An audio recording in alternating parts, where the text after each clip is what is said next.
शिव विश्वास, भरोसा, दृढ़ता।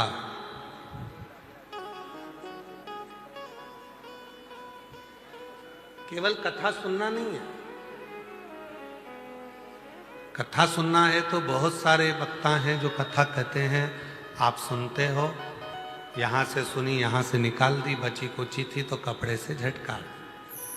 घर पहुंचे, घर वालों ने कहा कि कहाँ गई थी? सीहोर। क्या सुना? कथा सुन के आई। क्या लेकर आई? रुद्राक्ष लेकर आई। क्या लाई? कंकर शंकर लेकर आई। ये सब बाद में बताना, पहले कहना मैंने कथा सुनी है और कथा ऐसी सुनी है कि आज से मेरा पूरा भरोसा मेरे महादेव पर हो गया, अब मैं भटकूंगी नहीं। कब मैं भटकूंगी? अब मुझे भटकना नहीं है, अब मुझे शिव की शरणागति में रहना है। अब मैं शंकर भगवान का भजन करूंगी, गुणगान करूंगी। फिर किसी ने कहा क्या जपोगी? तो कहा पंचाक्षर, नमः शिवाय, श्री शिवाय नमस्तुभ्यं।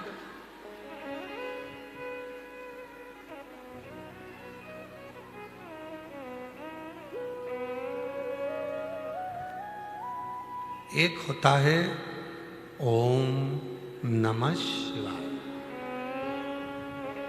अब शिवपुराण क्या कर रही है कि नमः शिवाय के साथ में ओम का नाद स्त्री नहीं कर सकती, तो स्त्री के लिए क्या कहा गया? नमः। पर शिवपुराण ने बीच का एक रास्ता दे दिया। भटकना नहीं है, शिव को छोड़ना नहीं है। कोई कहेगा नमः शिवाय जपो, कोई कहेगा ओम नमः शिवाय जपो, कोई कुछ कहेगा, कोई कुछ कहेगा।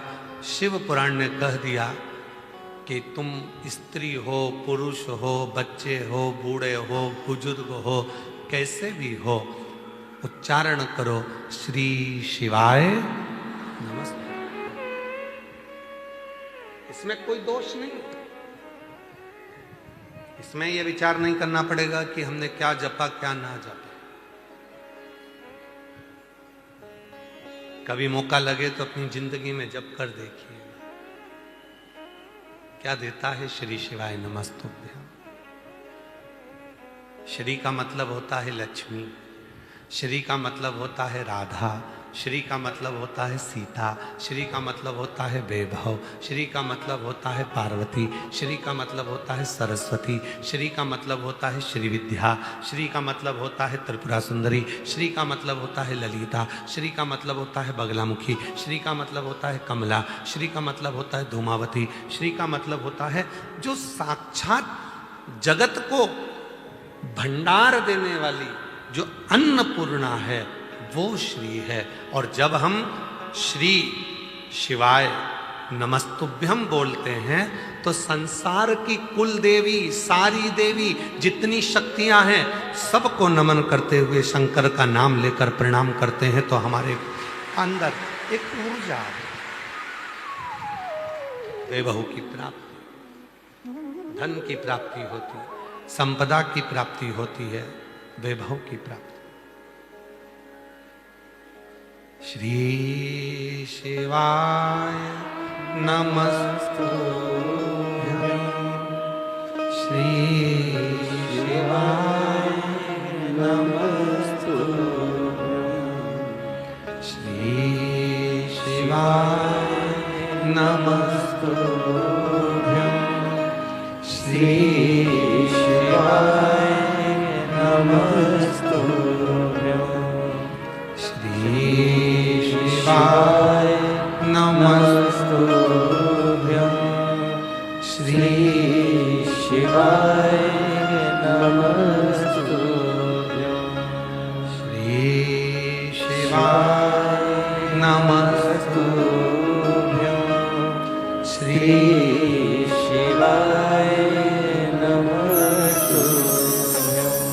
उच्चारण जब हम करते हैं, लक्ष्मी हमारे घर में प्रवेश करती है। एक उच्चारण जब हम करते हैं, श्री वैभव हमारे घर में प्रवेश करता है। श्री वैभव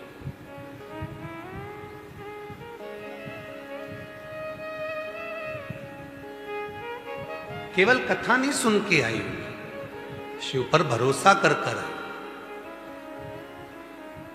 विश्वास कर कर आई।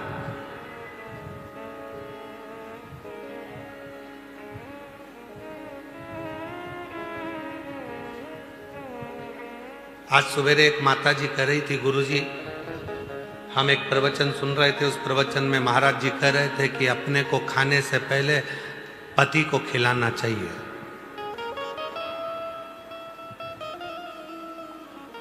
तो हमने कहा महाराज जी ने क्या क्या खिलाने का बोला?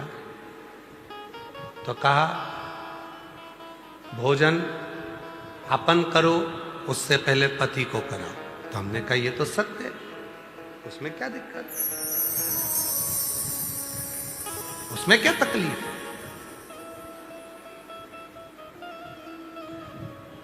तो कहा सास को पहले खिलाएं, ससुर को पहले खिलाएं कि पति को पहले खिलाएं? तो हमने कहा सबसे पहले घर में सास भी भोजन नहीं करेगी, सबसे पहले घर का जो बुजुर्ग ससुर होता है, बूढ़ा बाप होता है, सबसे पहले भोजन उसको दीजिए। फिर आप अपनी सास को भी भोजन दोगी ना, तो सास मना कर देगी, मुझे नहीं, पहले मेरे छोरे को लगा, बेटे को लगा, फिर मैं भोजन कर लूंगी। वो खुद कर।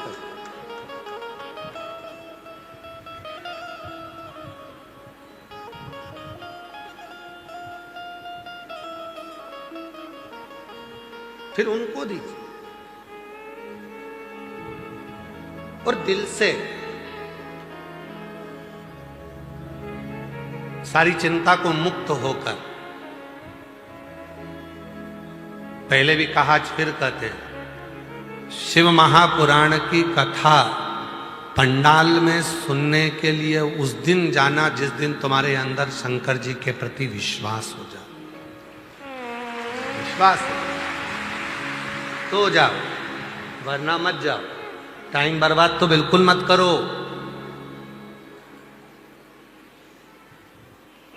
जिस दिन तुम्हारा विश्वास पूर्ण हो जाए कि हाँ मैं शिव पुराण की कथा सुनूंगी और बाबा मेरी झोली भरेगा, विश्वास है तो शिव पुराण की कथा में जाओ, वरना फिर अपने घर पर बैठो और आइसक्रीम बना बना के फ्रिज में रख के खूब खाओ।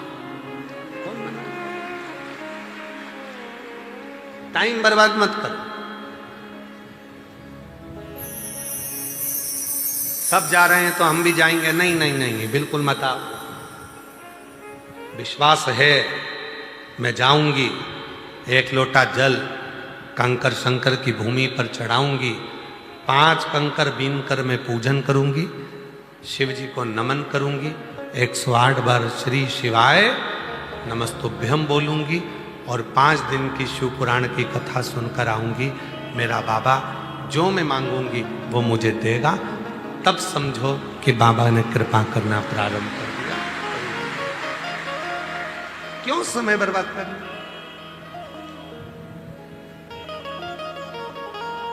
सब जाएं तो हम भी जाएं, नहीं नहीं नहीं।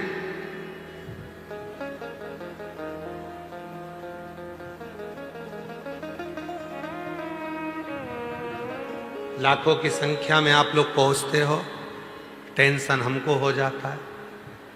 इसलिए जब तुम्हारे दिल में विश्वास हो, तब उस दिन तुम कुबरेश्वर बाबा की धरा पर आकर बैठकर शिव पुराण की कथा का रस तत्व ग्रहण करो और अपने जीवन को साफ करो।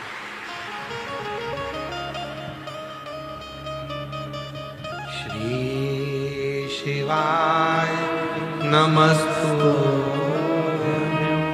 श्री शिवाय नमस्तुभ्यं, श्री शिवाय नमस्तुभ्यं, श्री शिवाय नमस्तु। और कथा में आकर बैठ गए, फिर भरोसा पूर्ण होना चाहिए, अपूर्ण नहीं। मेरे शंकर भगवान को एक चावल का दाना चढ़ता है, वो भी पूरा की पूरा आखा। शिव जी को एक बेलपत्र चढ़ती है, वो भी आखी। आदि भी चढ़ाओगे तो भी वो पूर्ण मानता है। बेलपत्री का चूरा भी चढ़ाओगे तो भी वो पूर्ण मानता है, क्योंकि शिव जी के पास आने के बाद व्यक्ति अधूरा नहीं रहता, पूर्ण होता चले जाता है।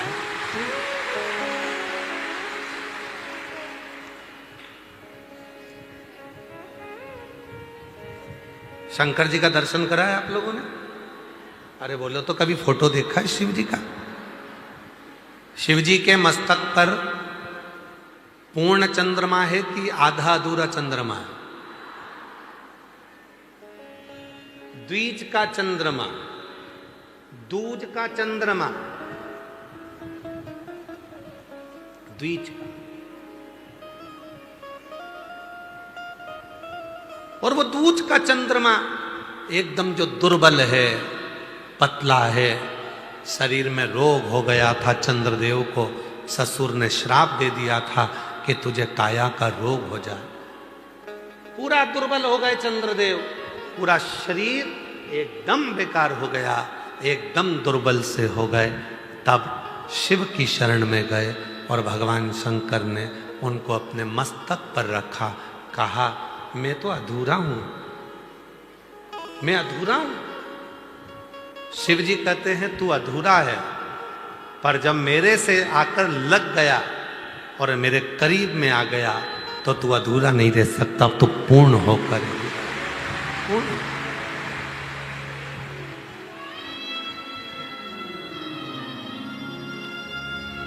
हम कितने भी अपूर्ण हो, हम कितने भी अधूरे हों, हमारा शरीर बेकार हो गया, कहीं रोग हो गया, कहीं बीमारी हो गई, कहीं धन क्षीण हो गया, कोई पैसा लेकर चले गया, कोई धन लेकर चले गया, कोई प्रॉपर्टी लेकर चले गया, कोई कुछ लेकर चले गया। हम कितने भी अधूरे हों, पर शिव के जितने करीब आएंगे उतने पूर्ण होते चले जाएंगे, उतने।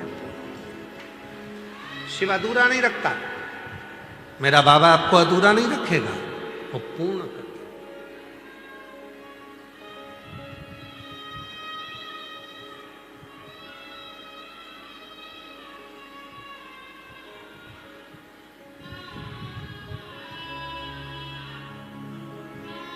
यहां कोई अधूरा नहीं है। आप आए, आकर बैठे और आपको शीतलता महसूस होने लगी। चिंता कब तक है? कैसे आए हो आप लोग? ट्रेन से कितने लोग आए? जरा हाथ उठाओ जो ट्रेन से आए। रखो रखो, धन्यवाद।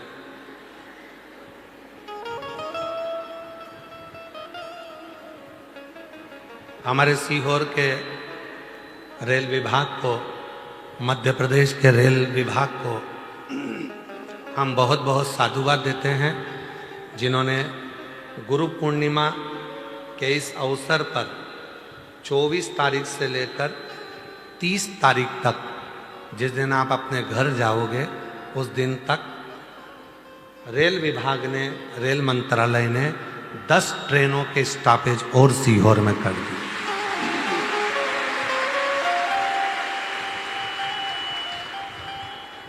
बनारस की ट्रेन, पटना की ट्रेन, बंगाल की ट्रेन, झारखंड की ट्रेन, सारी ट्रेनों के स्टॉपेज सीहोर में कर दिया। उसके लिए उनको साधुवाद है। महाराष्ट्र की ट्रेन, राजस्थान की ट्रेन,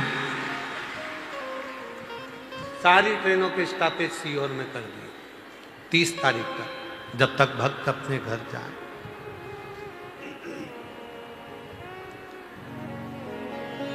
अब ट्रेन में बैठते हो, जब तक ट्रेन नहीं आती, जब तक ट्रेन नहीं आती तब तक चिंता रहती है, कब आएगी। बहुत देर हो गई, सामान ढेर सारा है, सब उतरेंगे तो मैं चढ़ूंगी कब। चिंता में पानी की खाली बोतल लेके बार बार नल में से भर रही है।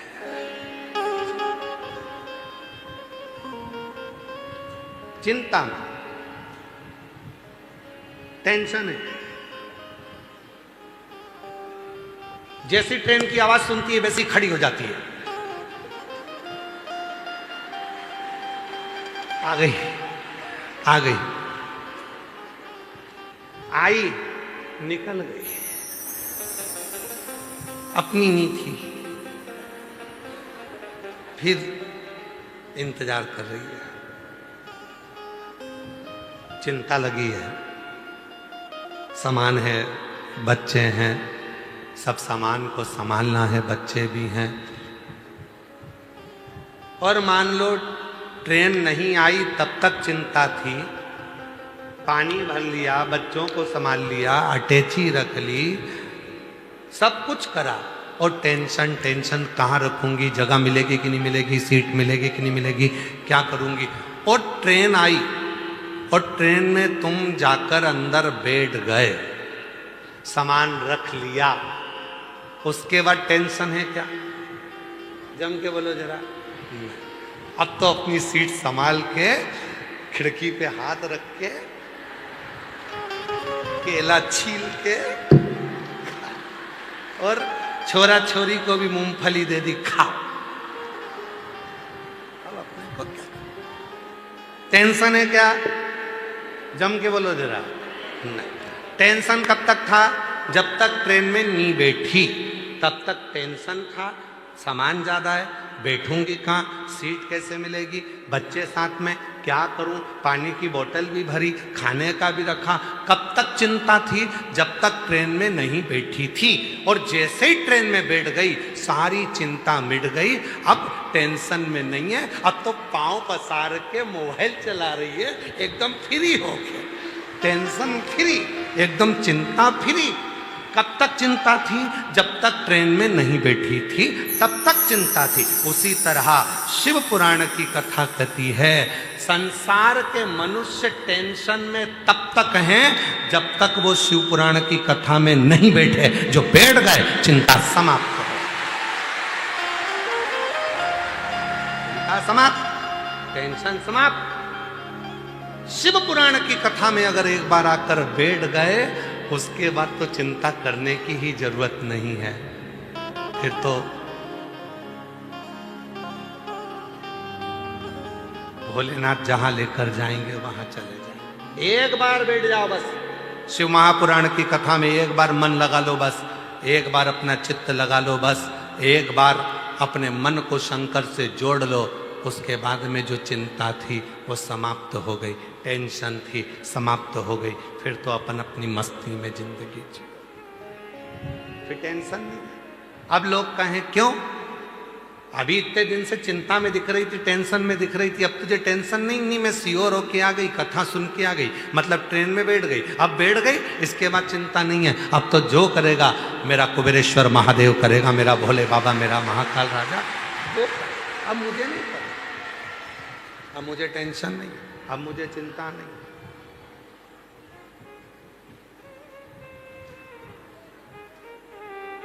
निकले वो एक लाइन, अब सौंप दिया इस जीवन का,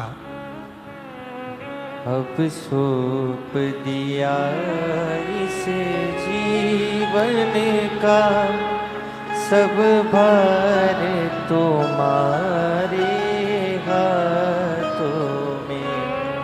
अब सौंप दिया इस जीवन का, सब भार तुम्हारे हाथों में। सब भार तुम्हारे हाथों में, सब भार तुम्हारे हाथों में, सब भार तुम्हारे हाथों में। अब सौंप दिया इस जीवन का सब भार तुम्हारे हाथों में। ट्रेन में टेंशन नहीं है।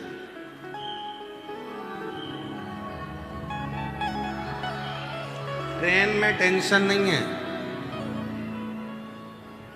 ट्रेन में टेंशन नहीं। और बस में बैठती तो चिंता होती कि नहीं होती।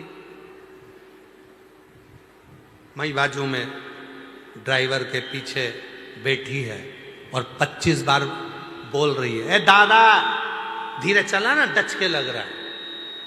अब ट्रेन में बोल के आ जाए एक आध बार जाकर ड्राइवर, टेंशन नहीं, चल रही। उसको मालूम है मुझे मंजिल तक पहुंचा दे। एक माताजी बस में बैठी, बस वाला बस चला रहा था, गियर बार बार लगा रहा था। ड्राइवर चाय पीने के लिए नीचे उतरा, बेचारी माताजी आगे गई और उसने दम लगा के जो गियर का डंडा था उसको उखाड़ के फेंक दिया। उखाड़ के फेंक दिया नीचे। बस वाला आया, उसने पूछा ये किसने तोड़ा? बूढ़ी अम्मा सिर पे पल्लू लेके बोली मैंने तोड़ा। क्यों तोड़ा? 2 घंटे से देख रही हूं तुझसे टूट ही नहीं दिया। 2 घंटे से तू लगा है उसे तोड़ने में, तेरे से टूटा ही नहीं। देख पुराने घी में कितना दम होता है, 1 मिनट में तोड़ दिया। ए ड्राइवर बोला ओ ताई, वो तेरे हाथ जोड़ू, वो गियर था, वो गियर था जिसको तूने तोड़ दिया, बस कैसे चलेगी? ताई चिल्ला के बोली पहले बोलते नहीं बना, मैं तोड़ती नहीं। मुझे क्या मालूम था कि तू, मैं तो समझी कि तू तोड़ने का प्रयास कर रहा है और तेरा ध्यान भटक रहा है, बार बार गाड़ी आड़ी टेढ़ी कर रहा है, इस चक्कर में मैंने तोड़ के तेरे हाथ में दे दी। मुझे क्या? महाराज बैठ गए, फिर कोई चिंता नहीं। एक बार शिव की शरणागति में जो जाकर बैठ जाता है, फिर चिंता नहीं, फिर चिंता से कोई चिंता नहीं।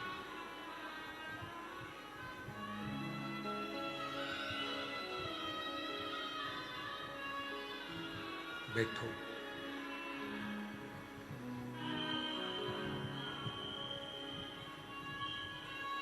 शिव के मंदिर में जाकर जो 1 लोटा जल चढ़ाना प्रारंभ कर देता है, शंकर जी के मंदिर में पहुंचकर जो भगवान की भक्ति करना प्रारंभ कर देता है, जो शिव महापुराण की कथा को श्रवण करना प्रारंभ कर देता है, फिर चिंता नहीं रहती, फिर टेंशन नहीं रहता।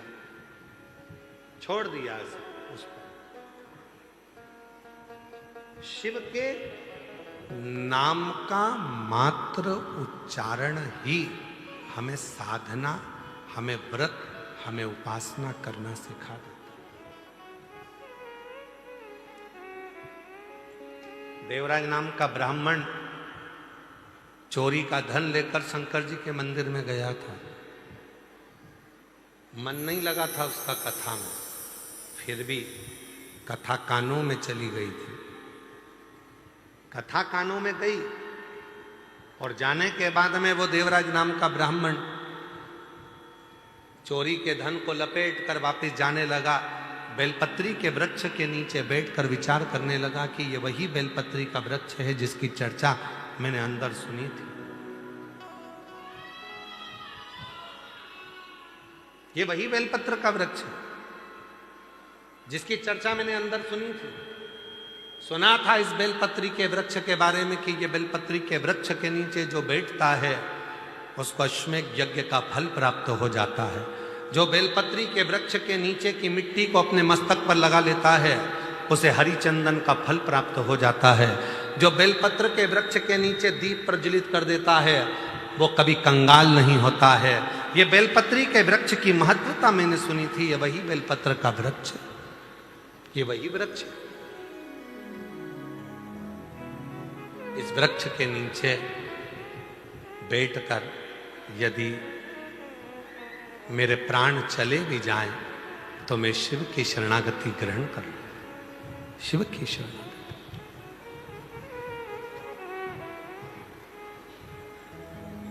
मन में भाव आ गया। और आपको कथा में क्या कहा था? सती माता शिवजी के साथ कथा सुनने के लिए गई और सती माता के मन में आ गया था कि ये शरीर अगर जलकर भस्म हो जाए तो अच्छा। सती माता का शरीर जल गया था। शिव जी ने विचार करा था कि राम जी का दर्शन हो जाए तो राम जी का दर्शन हो गया था। उसी तरह देवराज नाम के ब्राह्मण को मन में आया कि ये बेलपत्र के वृक्ष के नीचे अगर मेरे प्राण चले जाएं तो क्या मैं परम गति को प्राप्त कर लूंगा। और वो हुआ। देवराज नाम के ब्राह्मण के प्राण बेलपत्री के वृक्ष के नीचे छूटे तो भगवान शंकर नंदी लेकर आए और देवराज नाम के ब्राह्मण को लेकर चले। देवराज ब्राह्मण को लेकर चले।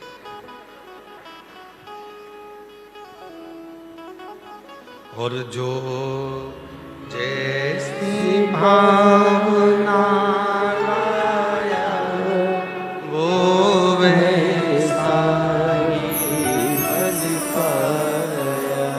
नहीं खाली उसे लौटाया वो मन ही मन हर्षाया। और कर दिया माला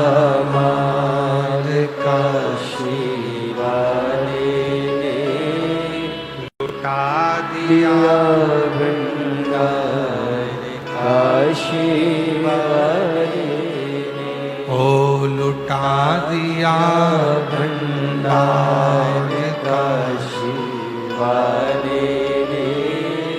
कर दिया माला काशी वाले ने। जिस भावना से, जिस भाव से हम आते हैं, जिस भाव से हम कथा श्रवण करते हैं, जिस भाव से हम कथा को श्रवण करते हैं, जिस भाव से हम सुनते हैं, हमारी वो कामना शिव पूरी जरूर करते हैं। देवराज ने बाहर की आवाज अंदर आ रही पर अंदर की आवाज हमको नहीं आ रही।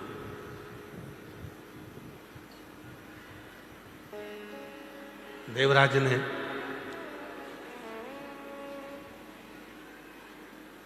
भगवान शिव के उस पवित्र कथा में ये मन में भाव उत्पन्न करा कि बेलपत्र के वृक्ष के नीचे प्राण छूटे मन में, और वही हुआ। आप किस कामना से शिव जी के पास गए? कई लोग कहते हैं कि भगवान शंकर के मंदिर में जाओ, भगवान शिव के पास जाओ। भगवान, ये बाहर की आवाज थोड़ी सी डाउन करके यहाँ की आवाज बढ़ाओ, यहाँ की आवाज नहीं आ रही है।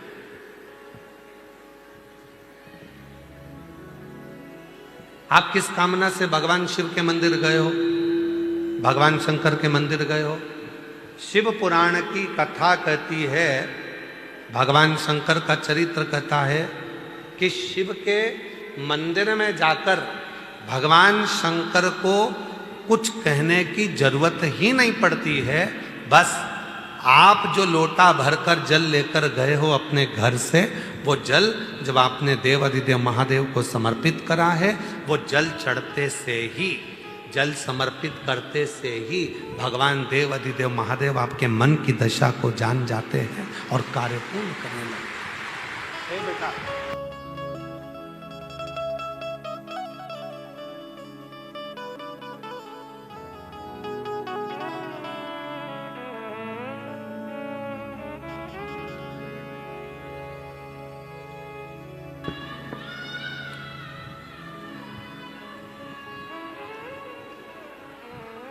शिव के मंदिर में कुछ कहने की जरूरत नहीं पड़ी।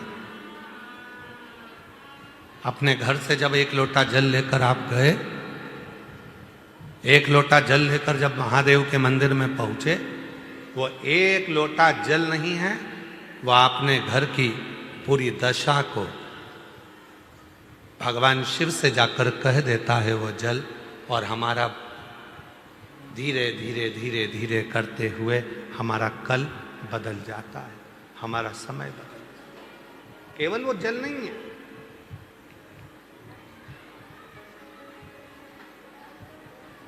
शिव से अपने मन की बात, भगवान शंकर से अपने हृदय की बात, शिव से अपने मन का भाव जब हम कहेंगे वो स्वीकार करेगा। स्वीकार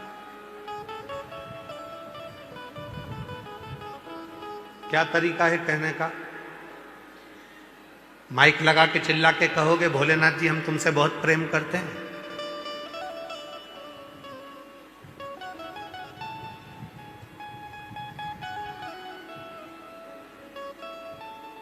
प्रेम प्रकट करने का तरीका क्या है? तो कहा एक लोटा जल जब शिव जी को समर्पित करो, उस समय पर अपने भाव को शुद्ध रखो, निर्मल रखो, मन पवित्र रखो और शिव को चढ़ाओ। क्या चढ़ाना है? तो कहा जल, उस जल के साथ में चढ़ाना है अपना निर्मल भाव, निर्मल चित्त, निर्मल मन, शिव को समर्पित करना वो भाव।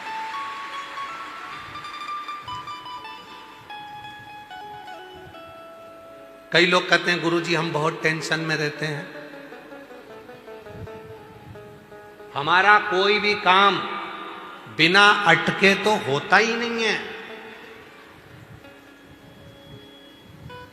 बिना अड़चन के तो हमारा कोई कार्य होता ही नहीं है, कुछ ना कुछ अड़चन जरूर आती है मेरे काम में।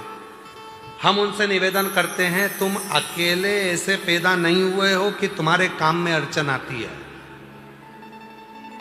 पृथ्वी पर जन्म लिया है तो हर व्यक्ति के काम में अड़चन आती है। भगवान राम जी को देखो, उनके भी काम में अड़चन आई थी। राजा राम बनने वाले थे और 14 वर्ष के लिए वन चले गए।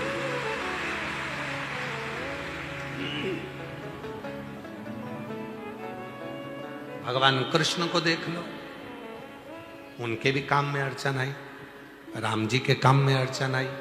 जो पृथ्वी पर जन्म लिए हो तो थोड़ा ना थोड़ा काम में तो अड़चन आई। और कहीं का महाराज तुमसे कह दे कि मैं ऐसा तुझे कर दूंगा, बस तू पेन लेना और तेरा काम हो जाएगा, कोई अड़चन तेरे पास नहीं आएगी, तो तुमसे अच्छे अच्छे महाराज तो भगवान राम जी के पास भी थे। राम जी ने एक से भी नहीं कहा कि मेरी अड़चन मिटा दो, क्योंकि भगवान को मालूम था ये कर्म के लेख में जो लिखा कर आया है उसको अपने अकेले को ही काटना पड़ेगा, कोई नहीं काट सकता। इसको अपने को स्वयं को काटना, यहां कोई दूसरा नहीं काटेगा, यहां कोई दूसरा नहीं काटेगा। इस कर्म के लेख को तुझे, इस कर्म के लेख को कोई दूसरा नहीं काट सकता। इस कर्म के लेख को मुझे खुद को काटना, स्वयं को काटना, कोई दूसरा नहीं काटेगा। इसीलिए अड़चन आ रही है,